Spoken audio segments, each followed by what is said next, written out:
A working faith. James chapter 2, verse 26. For just as the body without the spirit is dead, so also faith without works is dead. Does James teach that a person is saved by good works or by faith alone? No one argues whether good works are important. They are the behaviors that define the Christian life. The argument is over whether they have any redemptive and saving quality. James 2, verses 14 through 26, provides much of the kindling in this heated debate by stating that faith without works is dead or useless. James 2, verses 17, 20, and 26. And that a person is justified by works and not by faith alone. James 2, 24. Now, Paul, on the other hand, leaves no doubt in his readers' minds that salvation is a gift from God, given by grace and accepted through faith. He highlights the fact that salvation is acquired not as a result of works, so that no one may boast. Ephesians 2, verses 8 and 9. See also Romans 3, 28. Romans 10, 9 and 13. 2 Timothy 3, 15. And Titus 2, 11. And Titus 3, 5. Are Paul and James at odds theologically? Of course not. Paul is discussing the manner in which a person comes to faith. Saving faith precedes work. James, on the other hand, is discussing how genuinely saved persons behave. Works are a proof of faith. Both Paul and James use Abraham to support their arguments. See Romans 4, 3, James 2, 23, and Genesis 15, 6. Paul argues that Abraham put his faith in Jehovah God, the only one who is capable of justifying the ungodly, and that God rewarded his belief with righteousness. James, on the other hand, uses Abraham's willingness to obey God and sacrifice his son Isaac. See Genesis 22:2.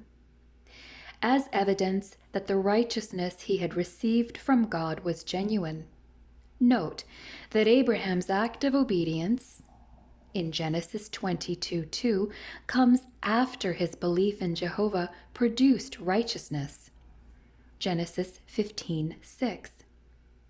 Paul's emphasis is on the giver of righteousness, while James's is on what righteousness should produce, good and charitable deeds, as Abraham and Rahab illustrate. Paul and James are not only looking at righteousness from different perspectives, they are also looking at faith differently. James is confronting people who see faith as one-dimensional, a belief in an aspect of God. You believe that God is one. Good for you. So do demons. James 2:19.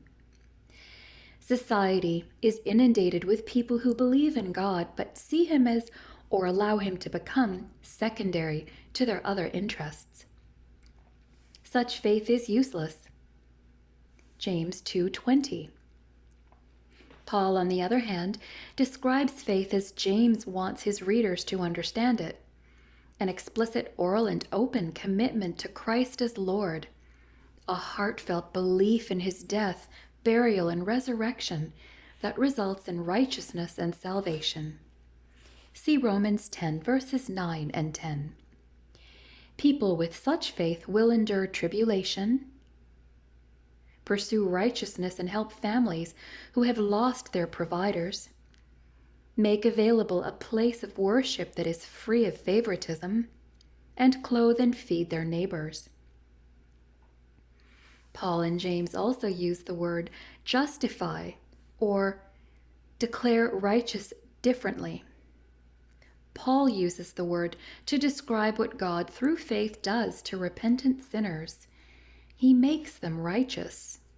See Romans 4:5, Romans 5:1, Romans 8:33, and Galatians 3:24.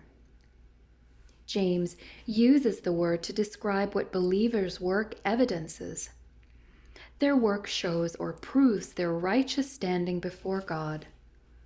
James 2, verses 21, 24, and 25. By faith, an unbeliever is made righteous. By works, a believer is shown to be righteous. Works are to faith what breath is to our bodies. James 2:26. One cannot exist without the other. This is James's point. I will show you my faith by my works. James 2:18. Works are a natural corollary of faith. They are the breath of faith.